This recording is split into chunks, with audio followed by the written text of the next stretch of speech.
Hi, Rich Karuba for bowlingball.com. I think it's important to talk about being a good bowling teammate. Okay, you're a league bowler and you have to interact with the people on your team. You want to not only post good scores to help your team try to win in your league competition, but it's important to give some space to your fellow bowlers and not do things that could possibly distract them from getting the best performance out of their games. And you should expect the same in return. So you want to kind of work toward being a cool customer in competition. Don't lose your temper. Don't get overly emotional if things aren't going your way. You know, losing your composure and getting upset and doing something silly on the lanes, a rant or raving or even damaging equipment, the proprietor's equipment on the lanes. If you deliver a poor shot, if you miss a spare or get tapped in a crucial time, sets a bad tone for the rest of your teammates and all the bowlers around you, really.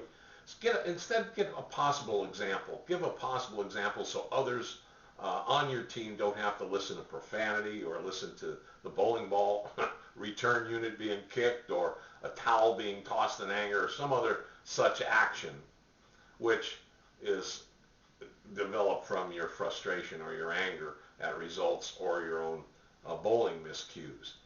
If another bowler on your team is trying to produce his or her best scores and best results, the unneeded banter and complaining and conversation between frames will distract them from their focus on their game.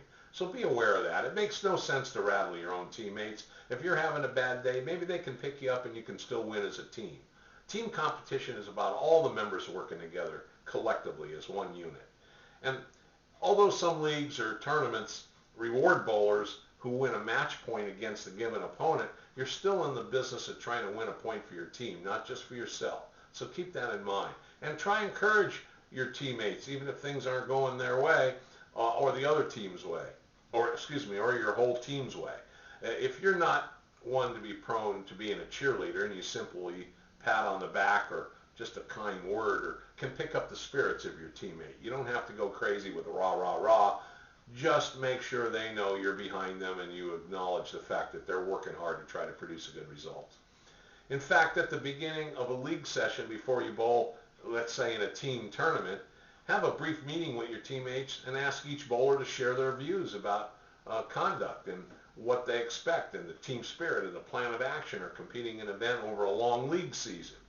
In other words, get everybody to communicate so when you start your competition, everyone knows what to expect from other teammates. And we think that's an important thing to consider. One thing that motivates teammates is to see another person trying their very best every time they bowl, regardless of their results. That motivates each of us to want to do our best as well. So if a teammate's in a slump or even if they're they're in a hot streak, we want to see our teammates trying to do their very, very best and then encouraging us to do the same. It picks up everyone's spirits on the team. I think we all know that when we're not in the heat of competition. So what we recommend is you put your personal goals aside to be in the moment, support your teammate, bust your tail to work as hard as you can when you're on the lanes and bowl as well as you can. Winning as a team is a special feeling shared by the team. And it's something that I think that all bowlers should strive for. So do your part and be a leader and show by example. I think you'll be happy for it in the end.